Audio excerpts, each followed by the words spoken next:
Hello and welcome to this very special live stream here on Games Radar Plus. My name is James Jarvis and I am joined by our Metal Gear Solid 5 expert, Dan Dawkins. Hello there. Hi Dan, how are you doing? Yeah, very good. Really excited to talk today. Just to stress up top, there will be no overt spoilers in today's live stream, but there is a lot of information to share. Yeah, we don't have any new footage either. We do have some footage, which we'll start playing on screen now, but it's going to be stuff you've already seen, but that's not to say the info Dan has is not new, because it is, right Dan? Yeah, loads of new info to share today. We've had some really great questions, like 30 or 40 questions already. Please keep firing them in on hashtag MGSVQA or just, join in on the YouTube stream live right now and let us know what you want to ask. Okay, Dan, so up top, the first thing people are going to know is just how much of this game you've actually played. I've played, I think, around, say, 35 hours of the game. I was one of the attendees of, I guess, what's kind of called the Konami boot camps. Now, I went to one of the UK legs of the boot camp, which basically meant I had 5 days under, pleasant house arrest playing the game from 9 a.m. to 5 p.m. every day. Now, I can only speak from my own experience and not for the global events, but I was only able to play within those hours and not beyond. There's definitely times I'd have loved to have taken the game away, but that just wasn't the case. So I was looking at a maximum play time for the week, assuming I didn't eat, breathe, answer emails, speak to my family, stand up for a walk, etc., of, say, 40 hours. In reality, that was more like 30 to 35 hours, so I try to play every minute I could from that. Okay, now this is going to be probably the first of many great Metal Gear Solid 5 videos here on GR, so if you like this, don't forget to subscribe to the channel. And if you missed any of the things in this live stream, we'll post it after the show so you can go back and watch all of the brilliance once again. Yeah, and I'm really hoping that when the game's out next week and people have had a chance to play it, we can really share some fantastic videos on the channel. There's so much to talk about, and it's more driven by your stories, by our stories, the way you play the game. We'll talk about this in depth as we go through, but MGS5, unlike the other Metal Gear games, isn't as overtly laden with long plot or long cutscenes. Again, I talk about that in my review on progress on the Games Radar channel today. But hey, let's get in there with the questions, James. I'm really keen to talk about it. Brilliant. Okay, well, yeah, as Dan says, if you've got any questions, put them in the comments on this stream or tweet us on the Games Radar Plus Twitter account. But we will kick it off with a nice easy one for you, Dan, I say, sniggering. Mick Boss has asked on Twitter, are the boss battles as good, if not better, than previous games? A simple yes or no is fine, because spoilers are likely. Now, you should say there are a lot that we can't talk about during this stream, right? Yeah, I don't think... I definitely don't want to accidentally spoil something here. I mean, there's no giveaway to say that, yes, there are boss battles. The way that MGS5 is structured...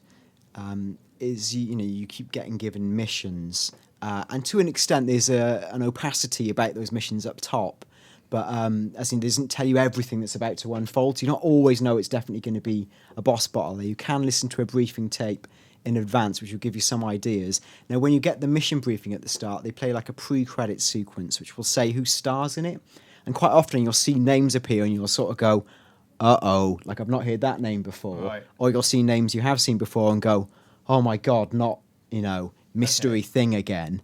And that way, and in a way, even if you do get caught short as you approach the battle, as in you haven't equipped the right stuff, it doesn't matter. Because one of the beauties of the Phantom Pain and its many, many flexible systems is that you can call into Mother Base on your iDroid and they can redeploy a new armory for you.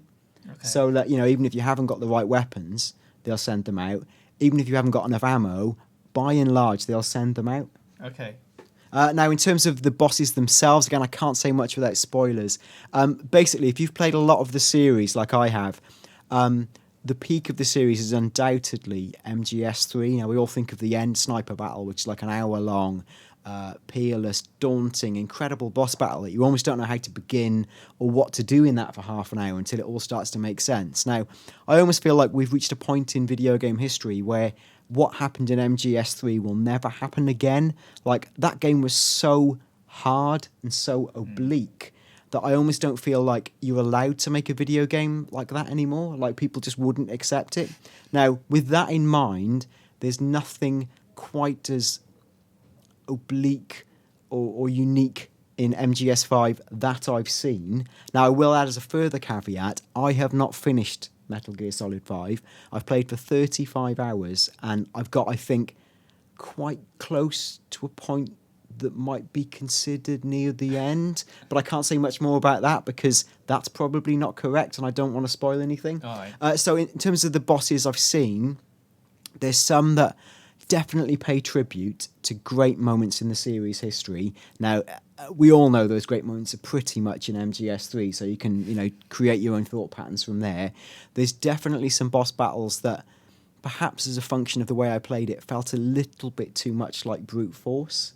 That might just be because I hadn't found the clever alternative strategy to solve them. And again, as we're seeing on screen right now, we just saw your buddy Quiet using what is called a ricochet shot to fire a gas or smoke grenade sideways. You lob it up and she fires it sideways across a corner. I didn't even know that ability was in the game after 30 hours. Well, right? You mean you hadn't unlocked it? Yeah, I hadn't unlocked it. And even when I had, I still couldn't quite work out how to use it as effectively. Right. So for me to say that the boss battles aren't quite what they could be the wrong assumption about them. But I will say that, yeah, it's definitely not of the same creativity and there's not the same sort of metaphorical context like you got in MGS3 with things like the Sorrow, battles like that. But it's definitely, I think, better than MGS4, which was disappointingly linear. So as a game as a whole then, I guess you'd say that it's more accessible, which I guess it sort of has to be, as it could be some people's first jump into this world. So like the controls and things, is it slightly easier than the hardcore MGS4? Definitely. I think this is, without a doubt, the most accessible Metal Gear game yet. Now, don't confuse that for a game that's shallow. It's the deepest Metal Gear game yet, but the funnel in is much more gentle. Now, again, without giving too much away, I think the prologue to the game has been kind of hinted at, and in terms of what it's about, there's a very deliberate plot reason that you don't have a lot of control options at the start of the game. So the way you get drip-fed activities is integral to the way the plot is delivered. This is a really nice device, so you don't feel overloaded. And what the opening section also does is create a really clear set of motivations for the game to come. For example, like one of the issues I had with The Witcher 3 that I know that people love Here we go. is that I felt it threw you too much into the deep end with too many assumptions of knowing that universe and knowing the characters. It was definitely pretty wacky and, just felt confusing and hard, where I think Metal Gear definitely funnels you through. I think it's the most accessible. Okay, well, we've got a question from James Mercer on YouTube here, which I will follow up with one of my own. He says, can you please tell us if you visit a lot of unique locations for side missions? Because if it's only Afghanistan and Africa, kind of sounds a bit meh. Now, coupled to that, I will say you've played 35 hours of it. How much of that would you say was like main campaign, and then how much of it was you sort of messing about and trying out the side activities? Oh, wow. Well, I think I almost exclusively tried to power through the main campaign missions, just because I was panicking about will I get to see, inverted commas, the end. So as a result, I barely touched a lot of the side ops. I did a few in Afghanistan, one or two in Africa. Now, in terms of the game's locations and variety, I think you're going to see a lot of Afghanistan and Africa when you play. I've got to be really clear about that. To further caveat it, that you've seen the map; it's available. MGS5 is 200 times the physical size of MGS Ground Zeroes. So even if you are only in Africa, only in Afghanistan, they're really big countries. Yeah. And even within those countries, there is geographical diversity. So I think you're maybe not going to get the same almost schizophrenia you had from Metal Gear Solid 4, which leapt almost Bond style between different locations. It isn't quite that feel. And again, I caveat that because I haven't finished the game. I don't know entirely where it ends up. But within the constraints of what those zones broadly are, there is a lot of variety. And it is a beautiful game. There is a lot to be said about just riding your horse around the plains of Afghanistan, heading up to a big outcrop. And in fact, I deleted the section from my review for the section of the word count, but it's beautiful. And because you've got the full 24-hour day cycle when the sun's setting, and again, there's different weather conditions sweeping. It's a really pretty game, really peaceful. Okay, well, let's move on to some more questions. I think we've got some more things about horses and things a bit later on. But before I get on to this next one, do you just want to explain what the FOB system is? No, yeah, I can't explain all of it because it'll take the entire live Right. Q&A, right? That's the top line. Yeah, I mean, basically, you've got a system called like your forward operating base, which is a bit of a facsimile of your mother base. Now, your mother base is like the big sort of oil shell sort of style thing you've seen in all the trailers. Yeah, now that builds up throughout the normal story and mission campaign, and keeps getting sections expanded to it. Like you get like a medical bay, you'll get an R&D bay built, and these things unlock slowly, like every 5, 10, whatever it is, hours, you get new things being built from it. And there's definitely a real sense in the game, and this is something that a few reviews have picked up on, I think is really nice, is like Mother Base is almost like your link to reality. Like there's so many missions, and some they tend to blur, and you're constantly in and out of the helicopter, and the sounds are the same. You almost get lost in this fog of war feel when you're playing it. Now, every time you go back to Mother Base, it's almost like, I guess in a way, like almost like seeing your child or seeing something in front of you that shows the passing of time. So you'll look at your Mother Base and suddenly go, "Oh my God, look how big it is!" Right. Like, and you get this real sense of how far you've come in the game.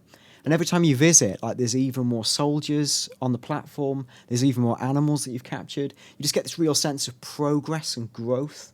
Now, I can't say too much more. I was going to say something a bit spoilery, but it's a very deliberate mechanic that it grows it up to this stage. And all that growth is stuff that you do within the game by, capturing other enemies and things and putting them in their big air sack in the sky. Yeah, to an extent, the game prompts you to go, do you want to launch this platform, as in you basically have to because the game requires it. But then from then it's up to you if you want to start building new struts to Mother Base. So I think if you took the game in a much more leisurely way than I was able to do, you could really go to town in expanding out Mother Base to gargantuan proportions. And this is all in the trailers, you can see it. You can change the colours, you can change the decals. When you go into the battlefield, you're often told to kill people, but really the thing to do is to extract them, which means knocking them out, sneaking up on them, using tranquilizers to knock them out, and using your Fulton balloon to sort of hoink them up into the sky. Now, the more people you do this with, the more people appear on your Mother Base, right? So when you go to your Mother Base, there's physically more people walking around, right? And these guys love you because you're big boss, you're a badass, you're the CEO of this operation, right? And like every time people see you, they're like, boss, and they'll be saluting. And like even if you beat the living crap out of them, they'll thank you for it because they love you so much. Wow. And when you CQC them on the base, they'll say, boss, I'm so sorry. And then they'll say things like, I've hidden some diamonds on strut C or something. So you can actually explore your own Mother Base, and there's hidden secrets there from things they've done. Like, it's so big. And to go back to my core point about the forward operating base, at a point in the game, really quite far in, like 25 hours in, this concept's introduced to you by Kaz Miller, who's kind of like your right-hand man, right? And he says, hey, we can do these forward operating bases. And now basically what it is you can create a sort of facsimile of your existing forward operating base, but risk-free, that people can invade online. So when you're playing, people can go in and steal things from it. You can steal things from the world to put into it, like gun emplacements, etc., etc. Now, the big scandal today, right, is that GameSpot have reported that when they went through their review boot camp, they went into a side menu or an option and said that it seems like the FOB option requires like something called Mother Base coins to play, which essentially have to be paid for with real money. Yeah, this is something Frederick LaRoche asked on YouTube. He says, is it locked behind a paywall, this forward operating base? Well, and this is the thing, as we understand it, and we have got in touch with Konami literally hours ago, and a representative has an update for us. Like, James, have you got the statement there? Do you want to read it out? Yeah, I can read it out. Okay, so this was sent to you then earlier on today. Yeah. So we've got here, GameSpot posted an article following the review that the PvP FOB mode in MGS5 The Phantom Pain will be restricted behind a microtransaction paywall, and that is simply not true. The FOB mode will be fully accessible at launch, and the microtransaction layer to that specific feature in the game primarily acts as an accelerator. We'll have more details at launch, but we did try and clear these rumours up when they started circulating during E3. We even addressed this in our official E3 2015 demo when it went live during that show. Please see the below link, and the details are specified in the first minute of the video. Yeah, now they linked us back to the E3 2015 extended demo, which was up on Konami's YouTube channel, hosted by Sean Eystone, one of the producers for the game. I think that's the one that's playing right now. Yeah, and he says very, very clearly that no items, no weapons, and no missions held back from you by, you don't have to pay for any of it. Now, there are like in-game purchase options in the game, but what they are for is to accelerate play. Now, I can only talk about my experience of the game, right? And again, I played on what I believe to be almost final code, but I don't know. I didn't pull the disc out, I didn't inspect it. Like, the game was all there as far as I could see it. Whether there was something missing from the options, I don't know. But all I can say is we know what Konami have said. They've repeated it. When I played the game, and during the 30 to 35 hours I played the game, I didn't see any overt reference to mother base tokens. I wasn't aware of any element of the game I felt was being spoilt by a lack of money. The thing to make clear is the game's currency is something called GMP, right? Which is exactly what it was in MGS4 when you were using it to buy weapons from Drebin, who was the arms dealer, right? It's exactly the same in MGS5. Every mission you complete, every side-up you complete, depending on how well you complete it, you're earning GMP. When you're in the open world, you're harvesting resources, which are fuels, metals, you're finding diamonds. They all can be taken back and sold for GMP. All the time you're able to raise your GMP, right? GMP is used to pay for your R&D projects, right? Which are things like weapons, items, gadgets, upgrades, and there's absolutely hundreds of them, right? Now, I never felt like I was ever really short of GMP. At only one point in the game did I try to research something and get told you haven't got enough GMP to do it, right? Now, some of the things you research later in the game, when the more exciting things, like the more exciting rocket launchers, buddy upgrades, that kind of stuff, definitely needs quite a lot of money and takes quite a long period of R&D. Like some things take about an hour to research, maybe a bit longer. Is that an hour of real time? Real time. But I will add, in the context of a 50-hour game, and bear in mind that none of these things actually stop you doing anything. They're just niceties or upgrades, right? You just go about your normal business, and before you know it, you go back to Mother Base, and it's finished. And you're like, oh, wow, I forgot about that. Great, it's finished. If you were super, super lazy, right, or just wanted to get things done sooner, I can see why you might find the idea of accelerating that time attractive. But like in my experience, and again, I hold my hands up, I don't know if this is the final game. I didn't at any stage feel like it was, marred by in-game purchases. Okay. And do you know if any of that stuff is like carries on in the background, or is it like in-game an hour, like playing the game, or could you say leave it like for in rest mode, your PS4, and go away and come back the next day and that stuff is done? I don't know. Like I was playing in military style 8-hour blocks, so there was no downtime. I was either there or I wasn't. So I don't know. All right. Just to final statement then, like as you say from Sean Easton in that video, he says every single item, weapon, and mission in the game is available to all players without paying a single cent. There is no pay to win. So hopefully that clears up that. Let's get on to a slightly lighter subject now, Dan. This one comes from Cruddy via GR+, and he says, can you listen to tapes without doing things with Mother Base? While doing things with Mother Base?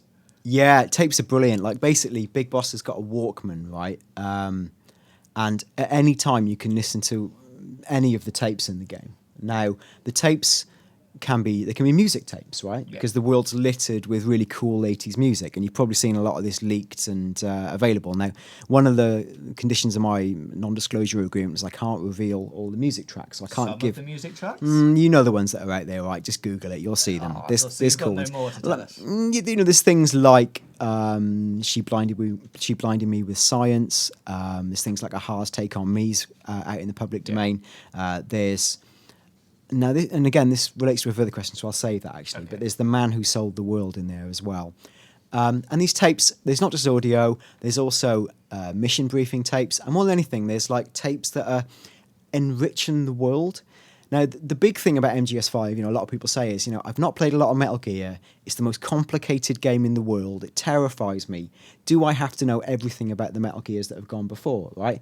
Truthfully, no, not at all, right? I think it's an incredibly self-contained story. It's definitely enhanced by a knowledge of the series, like definitely enhanced. But the stuff for people like me who kind of obsess about all the weirdy cutscenes and all that stuff, that's kind of buried in the tapes, right? And there's a good 50, 60, 70, who knows how many tapes, right? And that's just in the time I experienced. They got to a stage where there were more tapes than I knew what to do with or what to listen to, right? And the tapes detail things like, and it'll be things like, what happened to this character from Metal Gear Ground Zeroes, a tape.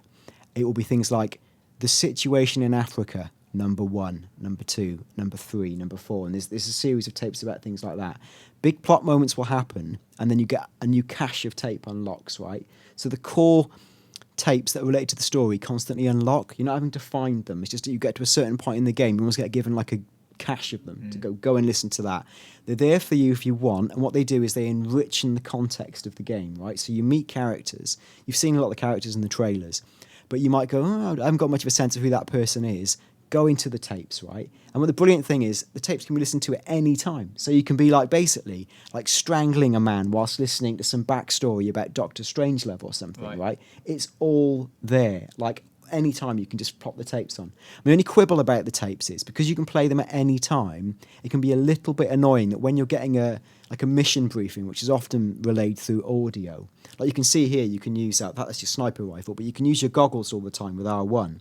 And you can press square while you've got your goggles out to get an extra audio layer about what you're looking at. Right. But sometimes you've got like that talking plus your thing in the background and it all gets a bit garbled and schizophrenic. But it's entirely at your leisure. So you could just go if you want to, stand on a wistful corner of Mother Base and listen to some music or some backstory. So now I know you said in your review that this game on Metal Gear 5 has less cutscenes in it than perhaps any of the other games in the history of the series. Now, do you think that these tapes are almost like a replacement for watching loads and loads of cutscenes? Like you can still get your in-depth knowledge from the tapes whilst doing other things? Yeah, definitely. It's not a direct substitute. Like I will say, as a proper hardcore MGS fan, I do actually miss some of the rambling cutscenes and the sort of very deliberate presentation delivery of it, right? But the tapes are a good substitute, and they definitely backfill a whole load of lore. They're really well acted, and like anyone who's listened to Metal Gear Solid Ground Zeroes has an idea of how that worked. And certainly in Ground Zeroes, there were some really interesting tapes, for example, about Skullface and his origins, right? That really fills out the character. And it's exactly the same in this. Like when you meet Quiet in Metal Gear 5, there's a lot of mystery about who she is and different situations around that, right? And the back tapes fill a lot of that out, and you know, and they keep evolving because even amongst your staff, there are conversations about things that happen in the game, and they're like having an open debate about what things really mean themselves, and that keeps evolving and is relayed through tapes. Okay, now we've kind of answered this question from Jim, who asks about cassette tapes and they're pertaining to the main story, but he does also ask, do they require much of like searching around to find them in the world, or are they quite well marked out? No, kind of as I said then, you get given big troves of them after certain beats in the story. So in terms of the main tapes you want to get, they're there and available for you, and it's really up to you when you do them. I wouldn't worry too much about that. Okay, let's move on to last one up on Twitter, who asks, what are Snake's motorcycles like? No idea. Never saw them. Never saw a bike. No, never saw his bike. You know, there's a famous image of him on the Diamond Dogs bike from one of the old trailers. Never saw that. I did get to drive a load of vehicles, right? So you can later in the game like develop vehicles to take into the battlefield. So you can go in with, usually you've got a choice of like one buddy to take with you into the battlefield, right? So to begin with, your first buddy is D-Dog, right? Who's the little wolf puppy, you know, Alsatian you find, and you find him as a little puppy, and then when you go back to Mother Base, there's a nice little cutscene about introducing him to the team. This is actually all on, you know, available public domain. But then before you know it, he's big, and you can equip him and send him out on the field, right? So there's him. At a later stage, there's Quiet. There's D-Walker, which is kind of like a mini mechanized Metal Gear. When you get that is an amazing moment. There's some big, exciting things you can do with that, and that has got an astonishing upgrade tree, right, that thing. And then you've got D-Horse, right, and you've all seen the horse, and the horse has got a huge upgrade tree. The more time you spend with your buddies, the greater your bond becomes with them, right? And the more bonded you become, the more things you can develop for them. Oh, no, so I'm going to have to choose between, like, riding the horse and leaving the dog behind, and then does your bond like lessen if you leave them on the base? I don't know about lessen, but you definitely need to use them quite a bit. And like the horse was the one I'd used most, and like it was almost full, his like loyalty bar, right.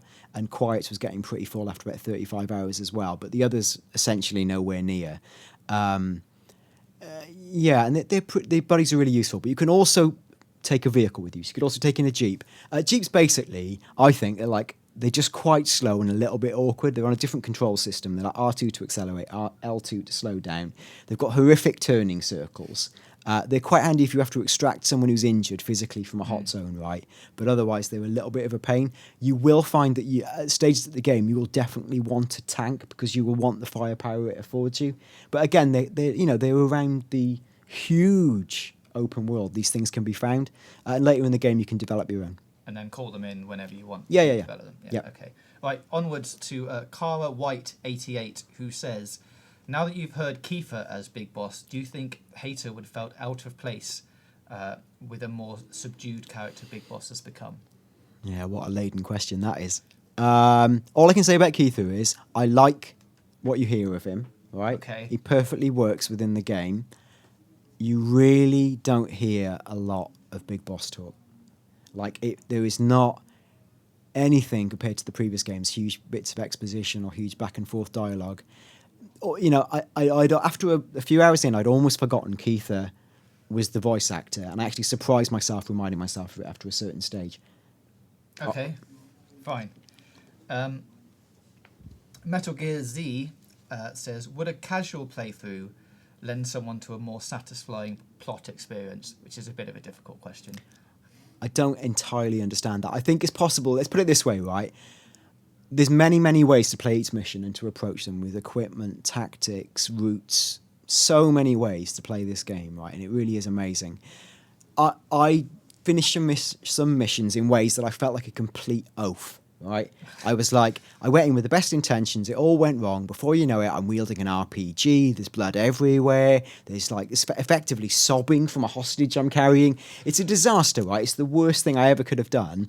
But it was one solution, right? And I think you could blunder through the game. I say easily inverted commas because some of the missions are really hard and there's no getting around the hardness of them, right? There's no shortcutting them. But you could finish it in quite a clumsy FPS style way by just researching the best equipment and really going in hard and going mad.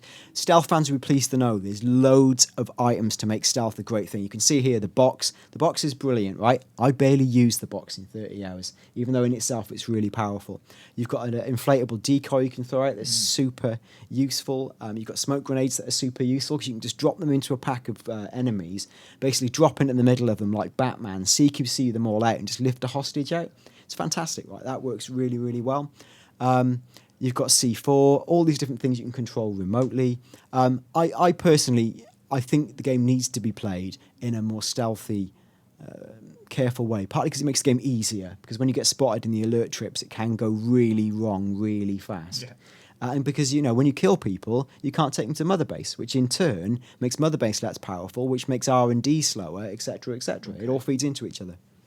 All right. Let's move on then to Gabrielle Zeta, who says, is it true that Metal Gear Solid 5 doesn't have too many Metal Gear moments?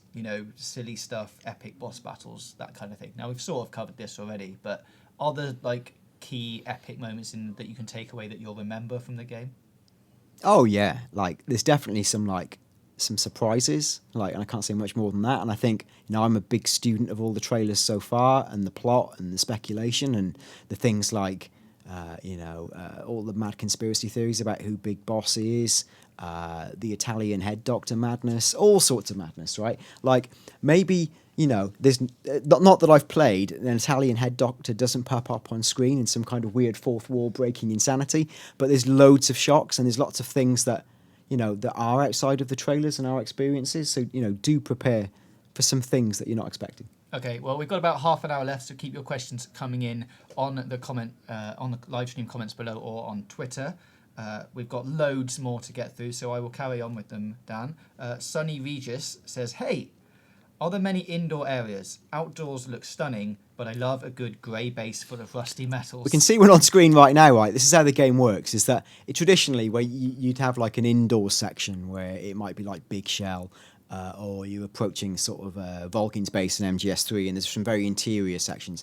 Because of the open nature of MGS5, there are similar sections in terms of interiors. Not quite the same scale, but some big interior sections. But you can approach them from any angle. And at that point, if you were to kind of like zone the gameplay off, it would be like a compartmentalized version of what we've seen in previous Metal Gears. Again, to be clear, this is essentially a kind of open world free game. It's not about fiddly interiors. Like someone was joking about with me in the office, saying if you go into it expecting there to be like Sonic Green Tree Hill Zone or Metropolis or something, you're not going to get any of that, right? Like it's not that kind of game, but they're very different tonalities even within the large open world. All right, just to say hello to everyone watching. If you're confused about what you're seeing on screen, this is not going to be new footage. We don't have any new footage of the game, but we will be bringing you some as we get it, and when the game comes out, we'll bring you lots more GTA 5. MGS5, I got confused on my games there ending in 5. But do subscribe to Games Radar and we will have more footage for you very soon. Moving on to Zulu Costa on Twitter, who says, is there a co-op system for the side missions like in Peace Walker? As I'm aware, certainly in the FOB sections, there is no co-op. What you can have is a friend can come in to represent you to protect your base. Friend as in a real friend? Like a real online friend can come in to protect your base for you, right, as I understand it. I will add, when I played the game, it was all completely offline, so I didn't get to test any of this stuff. I don't even know what Metal Gear Online looks like. Like, I mean, it was just... That doesn't go live for, a month anyway, till October. So that's all to come, right? And we'll talk a lot more about that on the channel. But, yeah, there's not the same kind of co-op that you see in Peace Walker. Okay, well, sticking with Peace Walker for a bit, Ashley Bates has asked, how similar is the building of Mother Base to Peace Walker? I love the micromanagement on offer there. Oh yeah, it's totally like that. Like it's just the accessible next gen version of that, right? Okay. You are effectively playing like a kind of handsome and likable Donald Trump who's active on the battlefield, right? You're involved in all the operations. You're building this base all the time. You're micromanaging. You're shifting resources around. Every action has a reaction. You can, for example, all the time you're recruiting troops, right? And you're extracting them from the battlefield. So you're physically doing the heavy lifting to get them out, right? When you get them on your base, you still have to choose where they go. Do they go in your medical team? Do they go in your support team, your intel team? Are they going on your, I suppose, like your command team? And these are people you can send out on missions. You don't see any of it. It's just something that goes on in the background. Your team go out on missions that you choose from a list with rankings from A to E, and your team has a ranking from A to E. And depending on how high the ranking is and how hard the mission is, you might die and not get it. But if you do, you get more GMP, more rewards. It's like this massive cascading system, right, of constant rewards. As someone who has played a game like Football Manager or likes micromanaging kind of resources, it's absolutely sensational. It's got so much of that. And does it matter where you put those people in the team, or do they just go... Oh, it matters, because every person you recruit has their own 5 individual attributes for different things, right? So if you've got someone who's an R&D person, you put them in R&D. Now, it's so many things and so many menus, you might go, I don't care about that. That's mad. Leave me alone. Great. Metal Gear's got your back, right? So you just go into the menu, press R3, and it says, would you like to auto-deploy every person? And you go, yes, and it does, right? It's fine, it's great. What you can do sometimes is, if you really, really need to get an R&D project off the ground because the level's too low, say you need a really good rocket launcher and you're 2 levels below that required bar, right? You could pull everyone out of the medical team and the support team, just put them into R&D for like half an hour to get it done. Okay. And then pull them out. Speed that up. Yeah, so you can do that. Or you can go into the side ops, and some of the side ops really directly relate to specialists. So if you extract someone, he might be a communications expert or something. Or he's a translator, right? So and translators are great, because when you find a translator in the world, up to that point, you can't speak Russian. So when you interrogate people with CQC, you don't know what they're saying. Okay. But when you've got the translator, you know what they're saying, and they'll say, the guy you need, whose location we haven't given up yet, is over here, and it puts it on your map. Or these items are here. Or my friends are hidden here. Brilliant. So once you've got that translator, I guess you can go back to those things and then rediscover that. Just get the translator early. That's a really obvious, wise Key tip. point. Yeah. All right, well, let's move on to some of the other characters now in these. A couple of interesting questions coming up for you. I'll be interested to see how you answer these. Fernando Lins asks, does the story really explain the way Quiet dresses as Kojima promised? Yes or no, they put in brackets. All right. Easy answer, yes. Okay, fine. Will it appease people? Maybe. watch this considerable space. Okay. But there's Quiet. Actually, I will say some very positive things about Quiet. Quiet's definitely a very key and integral character to the game. She's very strong. She's very powerful. Her origin is kind of interwoven to the core of the game. She is very important, and like she's definitely very cool. There's a suspicion that as the game gets deeper and deeper, that she's almost too powerful. And what you can do is, like, when she's your buddy, and she moves at this kind of like lightning high speed, so she's almost like a sort of speeding motorbike or something. She can go and scout encampments in advance for you, so that by the time you've actually trotted along to a base, you already know where most of the key item locations are. And even better, she'll do even more of a favour for you by leaving ammo dotted about. Oh, nice. So you actually just say, she won't say, but it'll be on the map that she's put some things away for you. So there's an argument that later on in the game, she's a touch too helpful. The flip side is the game's quite challenging by that stage. It's also worth talking about, like we're seeing here, like the guard. He's a bit of an idiot. He's been, held up really easily. Later in the game, the guards react to your patterns and your preferred methods of attack. They learn. There's a general thing they learn. So later in the game, all the guards wear hard hats, right? So you can't just get away with a simple trank shot from distance to the top of their brain. Right. What you have to do then is get face on, which is hard because you're in their line of sight, and get a trank shot between their eyes, right? Because if you shoot a trank in a guy's ass, that takes about 20 shots. But one between the eyes and he's down first shot. So again, it's another risk-reward system, right? Later on, guys have shields, right? So they have shields and hats. It's really hard to knock them out. So you've got to know the right tactics to do it, usually sneaking up on them. Some guys will wear the shields on their backs and then stand with their backs to you. So it's really tricky. So you have to keep evolving your strategies to take people out, especially if you want to play non-lethally. All right. Well, let's move on. Connor Clark on Twitter has asked, in terms of characters shown from trailers, how much percentage-wise is there left?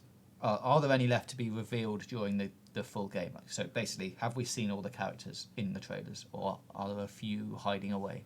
I don't think it's fair for me to answer that, really, Right. because it verges on spoilers. What I will say is that, like, there's definitely a lot in the trailers that if you were in possession of the full storyline and facts, you'd be able to piece it together much more carefully.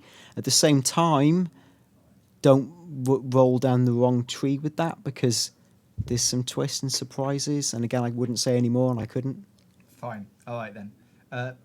Gino Phoenix says, hey, you guys, obviously a gargantuan game to play, but will there be updates, new content, and support after launch? Simple answer of no idea. That's a Konami question. Right. I will move on then. Matthew Marshman says, is there any other genres of music from the 80s that haven't already been shown, such as rock/metal? Haha, again, I'm not allowed to say track names. There's an absolute load of brilliant, like, hair metal in the game. Amazing. I'm going to throw a... I can't say it. So close. There's some really cool... all the cool 80s rock bands, right? There's loads of them in there. It's brilliant. You can put them on your helicopter. So, like, when it comes into the hot zone, guards will look up and go, oh my God, why is 80s hair metal band X blaring out of the speakers? And you can put it on your Walkman just because you enjoy listening to it. It's really cool and really fun. All right. Now, this is a very good question, I think, from Greg Walsh, who says, is there an intro/main credits theme to rival the iconic MGS2? Or theme like Snake Eater? Those openings when turning on the game were fantastic. Does Phantom Pain have something to rival them?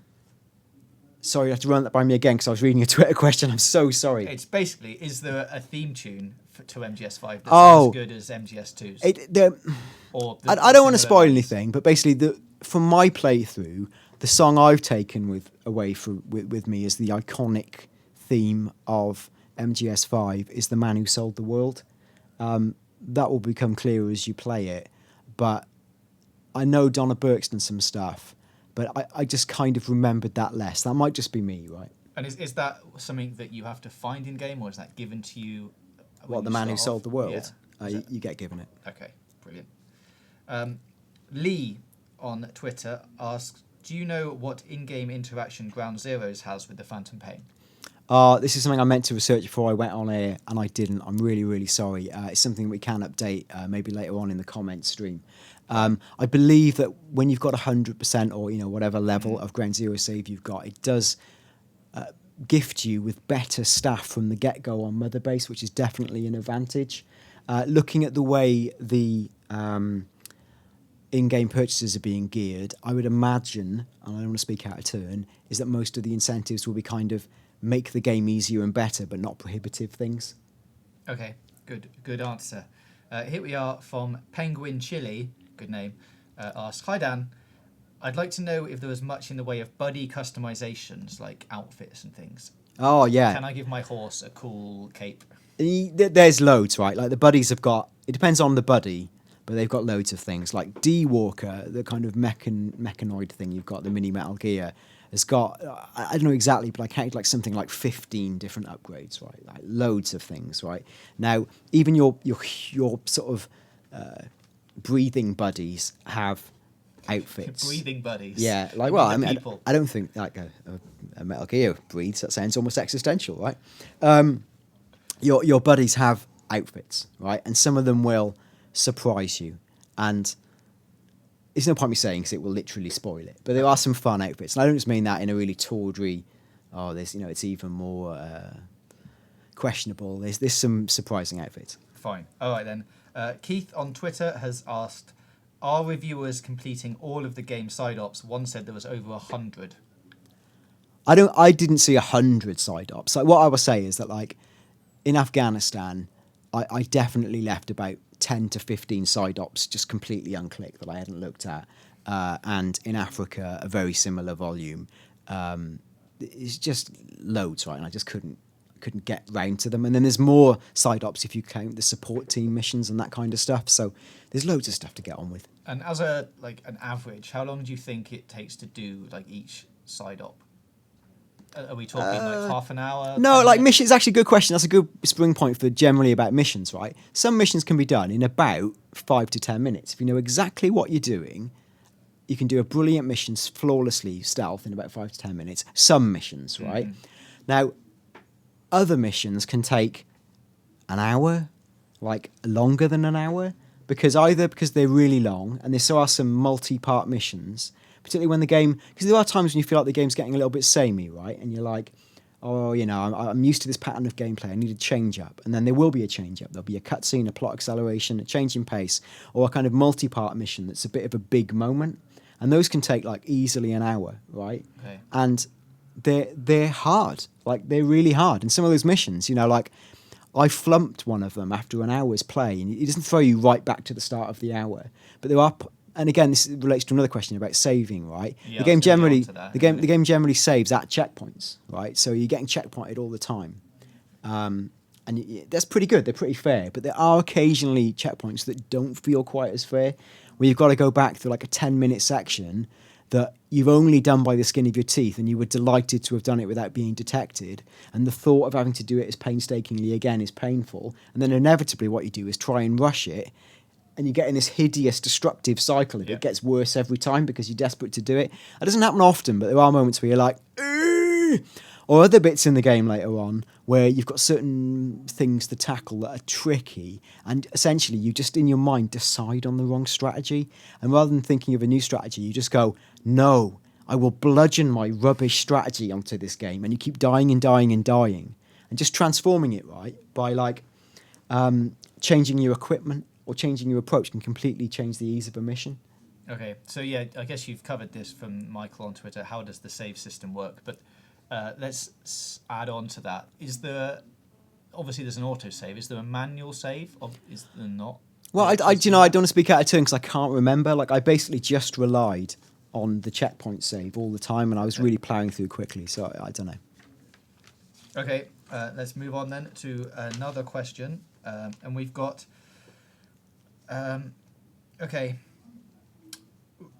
Richard Scott says, this is quite complicatedly worded, it seems like the unpacking the story of MGS5 in the reviews I saw suffered because they were rushing the game. Does that sound about right? Yeah, basically, like, I say I had to rush through the game to get to what I hoped would be a point where I could draw my overall conclusion of the game. I was completely unable to reach that point. And I would say that my experience was shaped by that. Like, I wanted to take more time with this game than I could, and I think the game will benefit from you taking your time, getting more involved in side ops, doing things more stealthily. Like, there's definitely like missions I did where I'd basically completed 2 out of 7 of the main objectives. Not only did I not complete the other 5, I literally didn't know what they were because I hadn't found them. And it can be things like hostages you didn't know were in the world that you have to find out by interrogating people, and they tell you where they are, and that becomes a side objective. But there's loads of that, right? Okay, fine. And in addition to that, does the story reward followers of the saga, in your opinion? So if you've played MGS 1 to 4, does this reward you in a way of giving back to you? What a big question. I just want to quickly say, there's a guy, Michael, in the stream, who's constantly asking a question that I can't really answer. So I appreciate you while you're asking it. I can't and won't answer it, and you'll thank me for lots of things, when you play the game. So lots of things. Just do that, right? Okay, fine. Back to that question. Back to that question. Does the story reward followers of the saga so far? Yeah, it does. But I think that, and again, I hold my hand up and say I'm like a mega MGS stalwart. I love the series. I mean, I've been writing about MGS and playing it longer than Big Boss is in his purported coma within the game, right? So it's a pretty long time. Now, for me, it was a big moment, right? Like, I'm like, wow, I waited 5 years to play Metal Gear Solid 5, and then in a weird way, I was in this simultaneous position of privilege and sort of purgatory, where I'm stuck there in this amazing room playing it early, but having to speed run through it. And it was really bittersweet, and I wish I'd had more time, effectively, in my life, right? But I didn't have responsibilities or a job or a family or anything where I could just sit and play Metal Gear. And I think you want to take a sort of big, deep bath in it to really enjoy it. Now, in terms of the payoffs, like, I've not finished it, so I don't want to make a call on it's going to be everything Metal Gear fans want or it's not, because I've not finished it, and I don't even want to hint at other things other people have told me, because again, right, that's not the right thing to say. But I think there's sometimes a sense of disappointment that the cutscenes are a little bit more wacky, a bit deeper, more in line with the really deep lore of the Patriots and the way they control the shape of the 20th century. But it is in there, it's in there, but it's maybe told in a way that's more straightforward and procedural than you're used to as a Metal Gear fan. But again, that might be a deliberate thing. So you have to see when you play it. All right. Now, this question is really long, so I hope you're going to be able to follow it from Kevin White. I'm going to try and paraphrase it down. He says, and it sort of relates to what you've just been talking about. I'm concerned about the talk I hear in reviews about how the story is just okay. To me, and this may sound a bit weird, but MGS has always been about the story first and the gameplay second. I keep hearing how amazing the gameplay is, but if the story is just meh, this concerns me. I can't wait to play the game, but I'm more excited about how this ties up all the loose ends in the story, to see how Big Boss and Snake get on with each other and that kind of thing and all of that. So he's hoping for a big payoff. And so I guess the question is, does it still have a very compelling story throughout it? Well, if you liked Metal Gear, but you didn't like playing Metal Gear, you're in for some bad news, because essentially this is the most gamey Metal Gear there's ever been, right? It's all about systems, gameplay, the stories you create through the many, many tools you've got at your disposal. Like, there aren't many moments where, like, it throws a gargantuan cutscene at you. It really doesn't. Like, I don't remember many cutscenes longer than about 3 to 5 minutes, right? Now, there are some cutscenes of surprising length. There are some surprises within the cutscenes, but this is not like, let's say, at the extreme example, the end of Metal Gear Solid 4, which made like Lord of the Rings Return of the King look concise, right? There's no like 50-minute deep bath of cutscenes, certainly not that I've experienced. And if you go into it with that mindset, perhaps you will be slightly disappointed. But again, let's see where the game goes, right? Let's see what the ending of the game is. All right then, which you don't know yet. No, I don't know. So fine. Okay, moving on then. A question from the stream of comments we've got right now. Ask about the emblems that you get on your base. Did you get a chance to play around with any of the custom emblem stuff you get to make? A couple of different emblems. There's emblems that you unlock for completing missions in different ways, right? Which is kind of like a trophy system where, whilst traditionally Metal Gear sort of forces you to play stealthy, and it definitely rewards you for that. There are incentives and trophies linked to you can only unlock if you go in and play like Rambo, basically. So there is that kind of thing. The emblems you refer to is that you can customize your mother base. You can make your mother base pink. You can do all kinds of different things to it. But you can create custom badges, I guess. Like, given that I could barely finish the game or did any side ops, I definitely didn't spend my time creating badges. So I just don't know how flexible it is. But it is in there. And again, you can really go to town, like on your chopper, right? You can put custom emblems on your chopper and all sorts of things you can do. And can you put those emblems, I guess, on your forward operating base as well? Yeah, it's customizable, much like mother bases. So you can really like create something that speaks, of who you are. And I think this will be more critical when Metal Gear Online starts. Okay, now the game is out pretty soon, in a week, but we know that you can go into it if you haven't played any of the Metal Gears before, which is great. But if you wanted to catch up on the story and try and get some of the backstory stuff in there, from a question from the comments is, which of the Metal Gear games should you have played before if you want to get the most out of this one? Probably like Metal Gear 3 and Metal Gear Solid Peace Walker. Like, certainly there's an advantage to having played Ground Zeroes because it is quite short and self-contained. I've got to stress, right, truthfully, if you've never played a Metal Gear Solid game before, it doesn't really matter. Like, even Ground Zeroes, that's very deliberately a prologue to this, like, they don't reference it as overtly as you think they would. Like, the characters carry on, but it doesn't really matter. And, like, the events of MGS Ground Zeroes are recapped to you at a certain point anyway, so you do get a quick up to speed of, like, what's happened that's led you to that point. You would definitely benefit, right, by knowing the game, the series, the characters. Yeah. And, like, spiritually, this is, like, the closest to Peace Walker, maybe. Like, Peace Walker was kind of the lost, forgotten, brilliant Metal Gear, and this is an evolution of that. Okay. Now, let's move on back to the gameplay for a bit. Obviously, you've been to the two main locations in the game, but what is the weather like? We've seen it being really sunny. We've seen, I think, sandstorms in some of the stuff that's out there. We've seen it raining. Can it do anything else? Oh, it's not like it's secret. I mean, you don't get much snow in the desert or hail, but, like, sandstorms do play a significant role. They can be a huge advantage at certain situations. Something that's really nice is if you invest to a certain level of R&D, your team can basically bend the weather to their will. So you can request a sandstorm. Okay. Or rain or something. I don't know about rain. I didn't need to query that, but and these things really help. And actually, sometimes these things accidentally happen during gameplay, and it feels almost like an act of God. Like, you're so pleased they happen. And I wish I could say more about why that's significant, but there were a few moments it happened, and I was like, wow. And other people who played went, oh my God, I can see how that would have transformed your experience. Brilliant. Okay, well, Matthew Marshman has asked another question.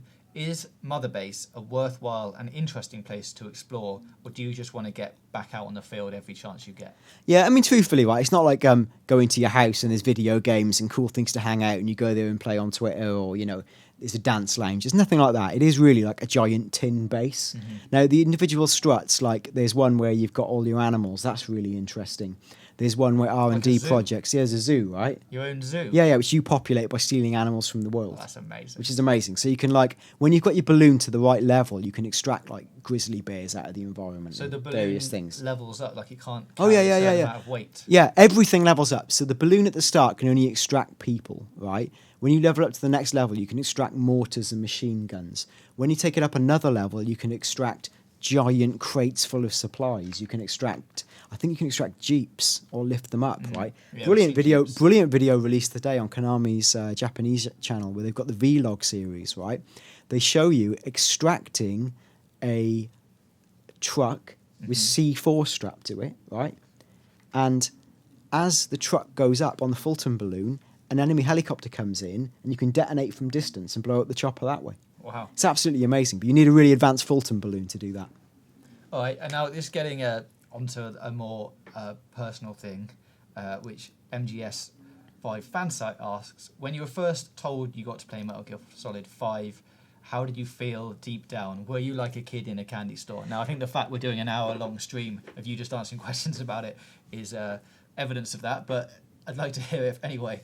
Yeah, it's awesome, right? Like, it's amazing. Like, I've been writing about games and particularly Metal Gear for like an awfully long time. Like, so I don't want to sound like like Big Boss. Like I've seen and done it all. I'm some battle weary old hag. You know, like it was amazing. Like I really look forward to this game. Like, and with the caveat of the experience being not quite the way I would have wanted, was I delighted to be given early access? Like, yeah, damn yeah. Like it's amazing, right? Like, and this is a great video game, a special video game. All right, now back to the game. That's enough about you. We've seen quite a lot of weapons already in the thing, in all the videos that are out there. But did you get to play with any that we haven't seen? And do you have favourite ones that you'd always take out with you? Any what? Sorry, any weapons? Yeah, well, put it one way, my loadout was almost always like a trank gun or variations of the trank gun, right? Now, after a certain stage, you're like, I'm a bit bored of the trank gun, what else can I do? And I said, you can major in on smoke grenades. I used a lot of the decoy, which throws out like an inflatable big boss, which tricks guards. So when they look at the thing, they're like, huh? And then you can use that in tandem with smoke grenades or with the trank. Can it only be big boss, or can you have different things in there? Well, there's some interesting videos doing the rounds today about a link to another Kojima game and the character it is. Do look out for that. That's pretty cool. I wonder which one that could be. Yeah, well, yeah, exactly. How many other ones are there? But it's really interesting. And you can later on, you can create a machine gun with rubber bullets. So if you want to play it when you get in a really bad situation, but you don't want to have to kill everyone on the way out, you can release the rubber bullet machine gun. Right. Now that's really cool. So I used quite a lot of that later in the game. There's sniper rifles that are absolutely essential as you go further in. There's rocket launchers that are absolutely essential. There's grenades. There's all there's loads of stuff, right? Like I don't want to spoil it. There's loads of cool things to play with. Are any of those weapons like customizable? Oh yeah, you can do all sorts with it, right? I think you can customize the barrels and different things on them. I didn't get into any of that because I just couldn't. Yeah. But I think you can really, take the weapon customization up quite a few gears. It's maybe not quite what Call of Duty's become, but like you're gonna have favorite weapons, right? Yeah. Okay. And we've got a couple of minutes left, so I'm going to throw a difficult question at you, which you probably can't answer. Is there any mention of Hideo Kojima in the game? Does it? Look, you can read other reviews and things other people have said. I think one of my NDA conditions was not to talk about this, right? Find it elsewhere on the internet. Just look around the internet, right? All right then. Well, finally then, I know that you haven't finished it yet, and you are still ploughing your way through it even after 35 hours. But as an overall experience, now obviously we know what you're going to say, but it's definitely worth getting involved in. Oh well, yeah. I mean, like, if you want to play one of the greatest games in all of history, you might want to check out Metal Gear Solid 5. And like, I don't say that as some like, I like Metal Gear and I'm trying to force everyone to like it. It's genuinely sensational. Like loads of people I've spoken to who aren't necessarily quite as obsessive to me are like blown away by it, right? Like I think it's easily the best game of the year. Yes, I would say that, but I definitely think it's the best game of the year. I think we haven't begun to even see what it's really all about. When this gets in people's hands and like millions of people are playing it, we're going to see some absolutely insane playthroughs, gameplay videos, secrets. I don't think anyone's really played it right in the right conditions yet. Yeah. Like everyone's played through this boot camp process. I think even the people who've probably seen further than others, and they definitely are, right, haven't had maybe the great experience people are going to have at home. I am surprised that a lot of people felt they could review it now, but I can't speak of their experience. Maybe they got a lot further than me and felt really clear about committing to a score. And I've got to be honest, there's no great secret here. Like when I come to put a score on it for Games Radar, it's going to be a high score, barring something unbelievably catastrophic at the end, which I doubt. Like it's going to score really high because it's an incredible video game. It's like, as I've said in the review in progress on Games Radar today, it is one of the deepest open worlds ever made. There's so many choices and so many options. For me, the precision and the variety is way ahead of games like even that are known for this, like Hitman, maybe Dishonored, Deus Ex maybe does some things differently. Like one thing you can't do in this that someone pointed out is that you can't like go and chat someone up or romance them and talk your way out of a situation. There's generally like gadgets and items based solutions, right, or environment based solutions, but oh my God, there's so much you can do. And it's such... One thing to talk about as well is how good it looks. Like, it's not, say, quite as technically amazing as something like Batman when Batman's at its best. but consistently this game is rock solid, 60 frames a second, never drops out, whatever you throw at it. It's a production masterpiece, right? Like, it's really, really good, and there's like so many reasons to be excited. I know we've got to turn off like now because the time's up. Is there anyone who wants to throw in a question or two on the live stream? Last chance saloon. Well, while they're doing that, I guess is there anything that you don't think we've covered or you'd like to expand on a little bit just before we go? Oh, like my brain's all hot from talking so much now, so I couldn't really say. Like, there's loads more I could talk about that we might verge into spoilers. I can only stress that really this is just such an accessible game. Like, and at the same time, you know, it helps to understand the gameplay more if you've played previous Metal Gears. Like, you know more about like how you tranquilize people and the quickest way to do it and the way to hide people and the way to infiltrate. And you'd have learnt a lot of that if you'd played Metal Gear Solid Ground Zeroes. You definitely would. But you can approach this really from a standing start and play it and keep getting better and better. And like, even 30 hours in, when I rewatched the E3 2015 extended gameplay where they play A Hero's Way 4 times, I was learning things from that. And after spending 30 hours with the game, even stupid stuff like, you keep going into a main menu to tell Quiet to scout the ground ahead. What you don't realise is there's actually a D-pad quick option for that directly on the map when you know what to click on. It's just such a considered video game. Brilliant. Okay, well, I think that pretty much wraps up our time here, Dan. So thank you very much for joining us and answering everyone's questions. When can we expect to see a score on this game on gamesradar.com? Well, I don't want to put a date on it just because... Well, I can put a date on it because the game will literally be with us because it's physically out next week. But we're hoping to get copies. I mean, who knows, right? Later this week. So hopefully we get copies later this week. I'm actually, I think, a fair way from a point where I think I'll be able to say what I want to say about it. So hopefully by the end of the week, early next, we'll be able to deliver a score, a verdict. But I mean, that's the beginning of the conversation, right? There's so much to talk around in and around Metal Gear. And people who know the stuff I've written about Metal Gear and the ways you can theorise about what this game actually means on a meta level and its structures and what Kojima's trying to say, there's some big conversations to have there, I think. And I can't wait to have them. Like, they're not all going to happen all at once, but it's really exciting. And more than that, we're going to see an absolute load of amazing videos of people having super fun playing with the game systems. So, I don't know, James, like, you're not a Metal Gear man. Are you looking forward to it? Yeah, absolutely. Yeah, I'm going to play it probably for ages. Probably play it the wrong way by trying to go in there too quickly and shoot everyone because I'm not very patient. But it's definitely, and that's coming from someone who didn't really play MGS4 because it was just like too much for me. It's just like, no, I can't deal with this, all these options. So yeah, definitely I'm going to go back in and you've inspired me, Dan, to brilliant. to go and give it another go. And I want to say as well, thank you to everyone, like over 400 people who've tuned in for the live stream today. The live stream will be going live on the channel so you can recap later with all the stuff we've said. Many more stories about Metal Gear 5. And, you know, in the entire video game industry, on Games Radar, right, all this week and beyond. And subscribe to our YouTube channel now. Just tap subscribe because we've got loads of brilliant Metal Gear videos coming up in the near future. But yeah, just thanks again. Thanks for listening. And if you're in any doubt about MGS5, don't be. It's awesome. Play it. Let's have bigger conversations then. Great. Thanks for watching, everyone. We will see you back here on the channel very soon. Bye.